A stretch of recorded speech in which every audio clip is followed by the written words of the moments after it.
Welcome on ईसीएमए classes. आज मैं cost audit का ऑब्जेक्टिव डिस्कस करने जा रहा हूँ फ्रेंड्स। तो चलिए शुरू करते हैं। सबसे फर्स्ट क्वेश्चन जो है, part C of annexure two the cost audit report in CRA 3 deal with. तो जो कॉस्ट ऑडिट का जो एनेक्जर है वो आपका, उसमें 4 एनेक्जर होते हैं ABCD, जिसमें कि ए जो है जनरल इन्फॉर्मेशन का होता है, B manufacturing sector, C service sector and D में आपको जैसे product and service profitability statement, value addition and distribution of earning आता है। तो यहाँ पूछ रहा है आपको एनेक्जर पार्ट सी के बारे में। तो सी जो है वो सर्विस सेक्टर की, इसलिए इसका राइट आंसर बी हो जाएगा। एंड बी जो है एनेक्जर बी वो मैन्युफैक्चरिंग सेक्टर के लिए होगा। फ्रेंड्स मैं आपको बता दूं कि जो एनेक्जर से ऑब्जेक्टिव में एक क्वेश्चन आते हैं, एक क्वेश्चन आपका कॉस्ट अकाउंटिंग स्टैंडर्ड के नेम से आते हैं, तो इसलिए इसका भी आपको ध्यान देना है कहाँ कहाँ से आते हैं और उन सब चीज़ों को आपको याद करना है। नेक्स्ट क्वेश्चन जो है वो नेक्स्ट क्वेश्चन आपका है कॉस्ट अकाउंटिंग स्टैंडर्ड के नाम आपको याद होना चाहिए। जैसे क्वेश्चन सेकेंड है, cost accounting standard 8 is a cost accounting standard on.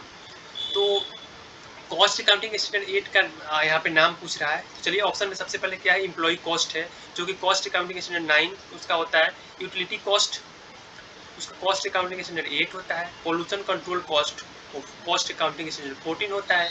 Selling and distribution cost, जिसका कॉस्ट अकाउंटिंग स्टैंडर्ड 15 होता है। तो यहाँ पे कॉस्ट अकाउंटिंग स्टैंडर्ड 8 जो है यूटिलिटी कॉस्ट के लिए होगा, तो यहाँ पे राइट आंसर जो हो जाएगा आपका वो बी हो जाएगा। चलिए नेक्स्ट क्वेश्चन पे चलते हैं। नेक्स्ट क्वेश्चन जो हमारा है क्वेश्चन नंबर 3। इस क्वेश्चन में देखिए, under the general acceptance cost accounting principle the cost of cane supply from on farm to the sugar mill is treated as.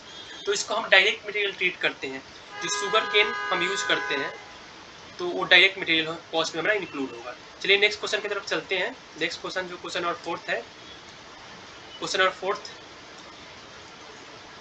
The constitution of audit committee by board of director is mandatory for. तो audit committee का constitute करना किसके लिए mandatory है? तो देखिए इसके लिए सबसे पहले एवरी लिस्टेड कंपनी, उसके लिए मैंडेटरी है आपको ऑडिट कमेटी कंस्टिट्यूट करना। देन फिर ऑल पब्लिक कंपनी जिसका पेड अप शेयर कैपिटल जो है वो 10 CR यानी 10 करोड़ और उससे ज़्यादा हो, टर्नओवर जो है 100 CR उससे ज़्यादा हो, और आउटस्टैंडिंग लोन और बोरोइंग जो है वो 50 करोड़ से ज़्यादा हो, 50 करोड़ या उससे ज़्यादा हो। चलिए अब ऑप्शन पे आते हैं। ऑल कंपनी नहीं, ऑल कंपनी इसलिए नहीं होगा क्योंकि यहाँ पे कुछ इसमें क्राइटेरिया दे रखा है। ऑल लिस्टेड कंपनी ये हो जाता है, लेकिन यहाँ पे आप लास्ट में देखोगे तो दिया है ओनली, नहीं ऑल लिस्टेड कंपनी ओनली भी नहीं होगा क्योंकि इसके अलावा पब्लिक कंपनी भी होता है, तो ये भी हमारा नहीं होगा। क्वेश्चन नंबर ऑप्शन सी पे आइए, तो कह रहा है ऑल द लिस्टेड कंपनी, हाँ ठीक है, and those prescribed under the company rule only.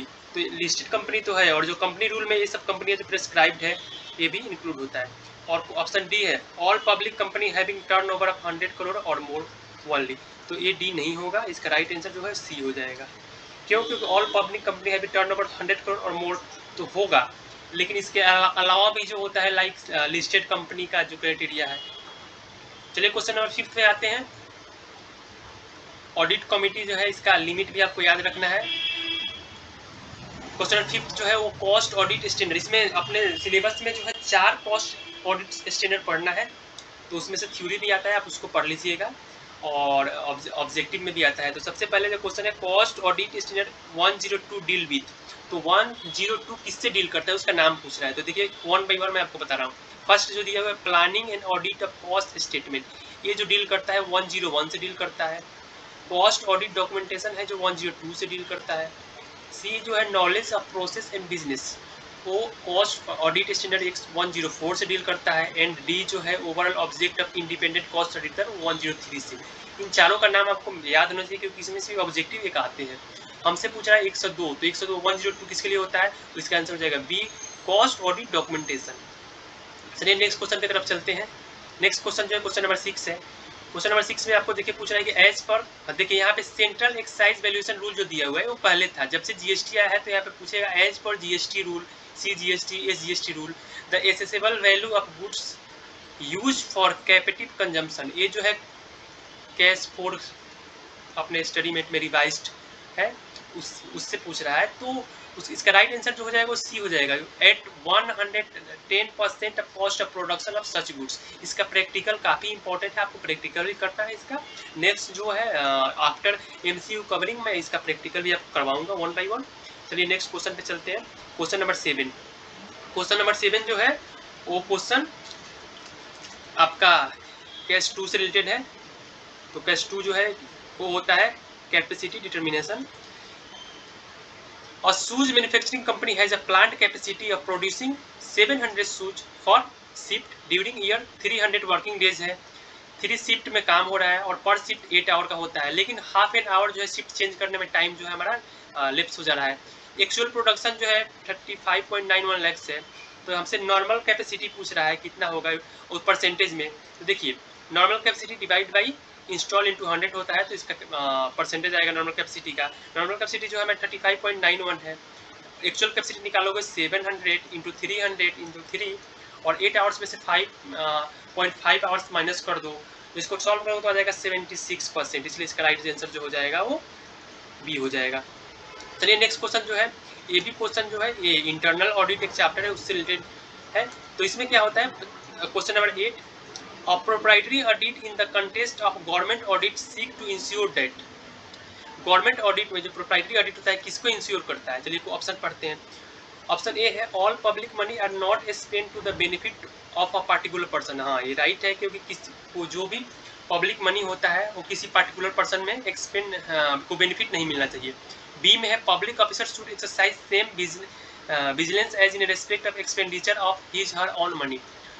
जो पब्लिक ऑफिसर है वो अपने पर्सनल एडवांटेज के लिए कोई ऐसा एक्सपेंस ना करे, इसको भी इंश्योर करना प्रोप्राइटर ऑडिट का के कंटेस्ट में काम होता है। नेक्स्ट जाओगे आपको सी। तो सी देखिए किसी क्या करा है, no authority should pass an order which will be directly और indirectly to be on advantage.